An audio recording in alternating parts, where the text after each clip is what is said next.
Nacer, crecer, reproducirse y morir.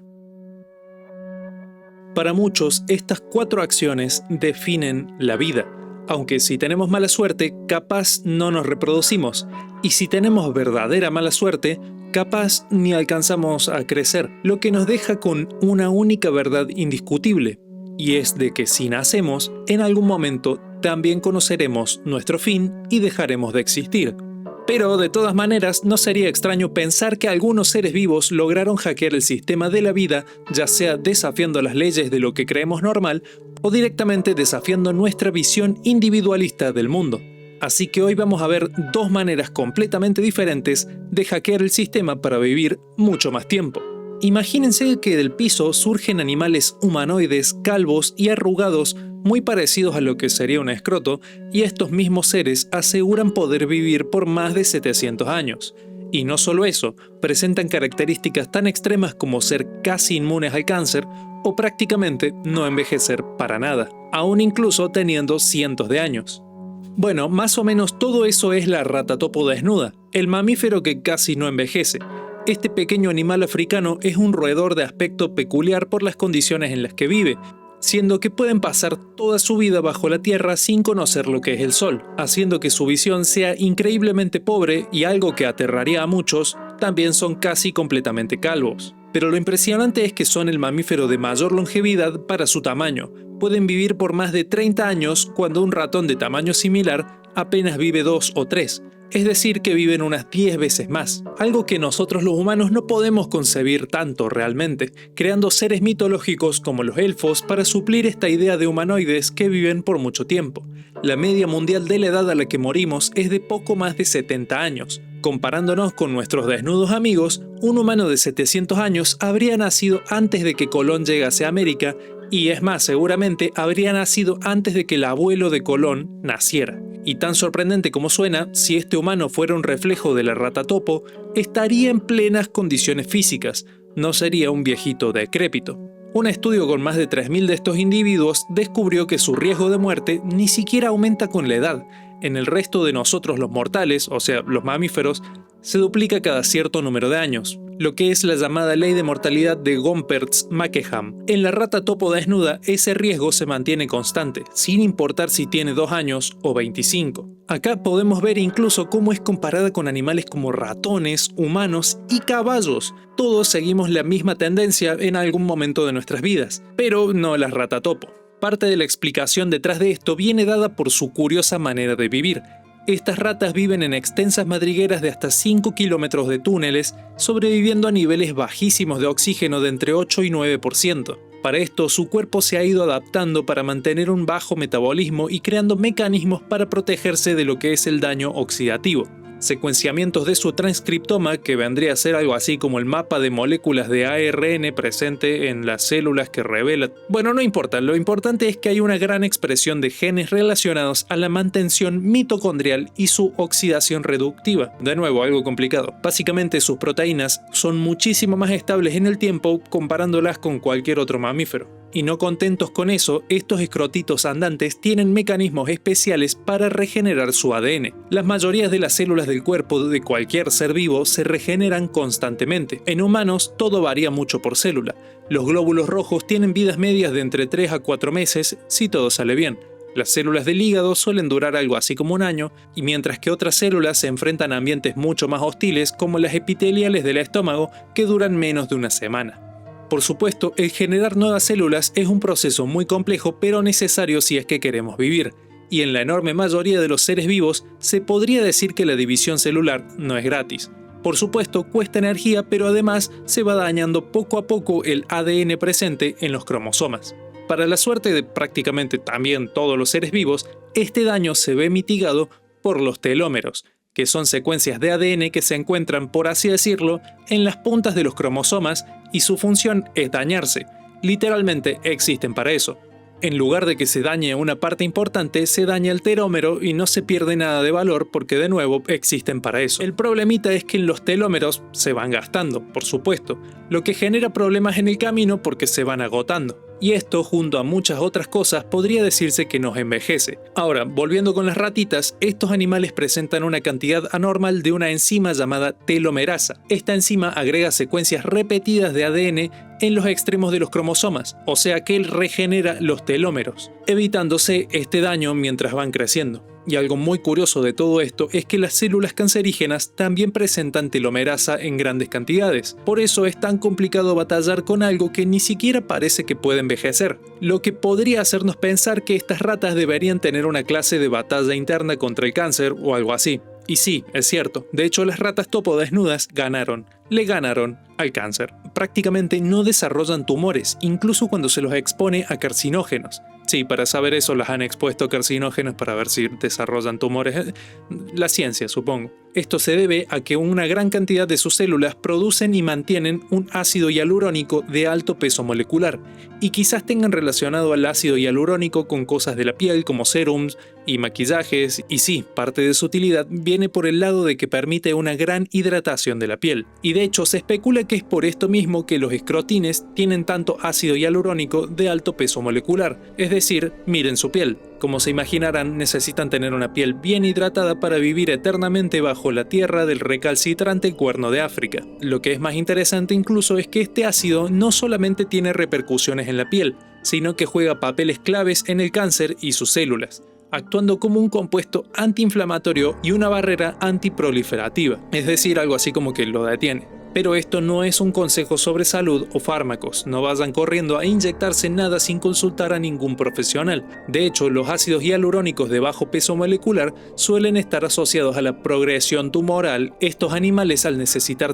tanto esta molécula en su piel, tienen células especialmente sensibles en su composición, así como a la degradación reducida del mismo. O sea que quieren tener la mayor cantidad de ácido hialurónico posible por la mayor cantidad de tiempo. Observaciones a colonias enteras en la naturaleza no han encontrado nunca una rata topo desnuda con cáncer. Sin embargo, algunos pocos ejemplares criados en cautiverio y con niveles de oxígeno normales de 21% han presentado formaciones malignas tumorales. Y algunos experimentos muy inhumanos, o muy humanos dependiendo de su filosofía personal y cómo ven a la humanidad, han logrado crear células de rata topo que no tienen o tienen muy poco ácido hialurónico, haciendo que sí puedan desarrollar cáncer. Y sí, sé lo que están pensando, estas no son ratatopos, sino que son ratones con injertos de piel de ratatopo modificada genéticamente. ¡Ay, la ciencia! Maravillosa, ¿no?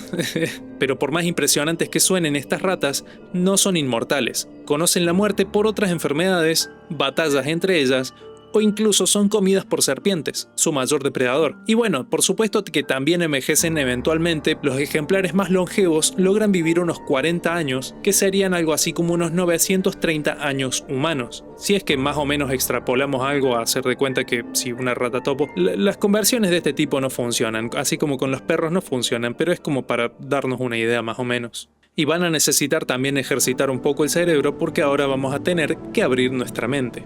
Para esto es necesario hacer un ejercicio de pensamiento algo abstracto. Olvídense de su humanidad, olvídense de su individualidad y piensen en ustedes mismos como una colonia, una masa de carne hecha de cientos de miles de células que comparten un espacio, que coexisten. Sí, la función o el aspecto puede ser diferente, pero la identidad genética es una. El código genético de cada una de las células que nos compone es el mismo. Y esta es la realidad de algunos de los seres vivos, incluso de los conocidos como los más grandes del mundo en términos de biomasa, un género de hongos y un árbol que en realidad es un bosque. Estos dos, en lugar de tener un cuerpo individual tradicional que envejece, forman colonias genéticamente idénticas que se reemplazan constantemente y están todo el tiempo conectadas. Así que vamos a partir por el tipo gracioso, ¿eh? ¿Entienden? No importa. La armillaria es un género de hongos, en su mayoría subterráneos, que se alimentan de forma parasitaria en árboles, con pequeños cuerpos fructíferos que generalmente se dan en racimo. Por si no lo sabían, esto que sobresale de la tierra es parte del hongo y se llama seta o callampa, también le dicen en algunos lados, pero no es el hongo entero. De hecho, todos los hongos que tienen esta clase de cuerpo fructífero poseen un componente subterráneo. Y por ahí viene la cosa, por el piso, con el micelio y todo eso. Unos cuantos individuos de la especie Armillaria ostoyae son de los seres vivos más grandes del mundo, en biomasa, claro, apodados cómicamente en inglés como humongous fungus, que sería algo así como hongo gigante en español, pero sin que suene tan gracioso. Y además tiene un nombre en singular porque en su principio se hablaba de un único hongo gigante, con ahora al menos 5 casos más encontrados en el mismo sector, porque cubren aproximadamente 9,5 millones de metros cuadrados del suelo del Bosque Nacional de Malheur en Oregón, Estados Unidos. Todo ello bajo tierra, aproximando un total de unos 35 millones de kilogramos en micelio. Y no solo son grandes, sino que también se estima que son bastante antiguos, datando posiblemente desde hace más de 8.500 años. Y la magia detrás de su extensa vida viene siendo porque las mutaciones que podrían llegar a acabar con ellos se acumulan a un ritmo muy bajo, posiblemente porque las puntas de sus rizomorfos, o sea, las estructuras con las que crecen, dividen sus células con muy poca frecuencia, creciendo menos de 1 metro por año. Y de hecho estos seres tan grandes son visibles al ojo humano fuera de la Tierra cuando se encuentran fructificando, con unas cuantas setas que surgen de la madera en descomposición que ellos mismos pudren para comer. Por el contrario, en otras ocasiones solo es posible encontrarlos viviendo bajo tierra en el micelio. Pero antes de terminar con este hongo, hablemos, pero en latín. Pandu. Pandu en latín significa yo me esparzo, yo me extiendo, yo me expando. El significado de esta palabra es muy particular, sí, pero perfecto para describir al árbol más grande del mundo, en cierto sentido. Un álamo temblón llamado justamente pando, que nos trae de donde no salimos nunca, Estados Unidos, particularmente Utah, donde existe un bosque de álamos temblones que en realidad son un solo individuo clonal que pesa unos 6 millones de kilogramos y cubre unos 43.000 metros cuadrados. Para entender a qué me refiero hay que saber que estos árboles se reproducen de dos maneras, sexual y asexualmente. La reproducción sexual es bastante tradicional, los machos producen polen y las hembras óvulos. Cuando el polen llega al óvulo se da inicio a la formación de semillas y se generan nuevos individuos con nuevo ADN único para cada semilla, fruto de papá y mamá álamo. Pero este tipo de reproducción es la más rara de ver y la que pocas veces se da en la naturaleza, mientras que por otro lado la reproducción asexual es la más común, y en este caso es la de propagación. Esto básicamente significa que el álamo extiende sus raíces por el terreno y crea clones idénticos a él.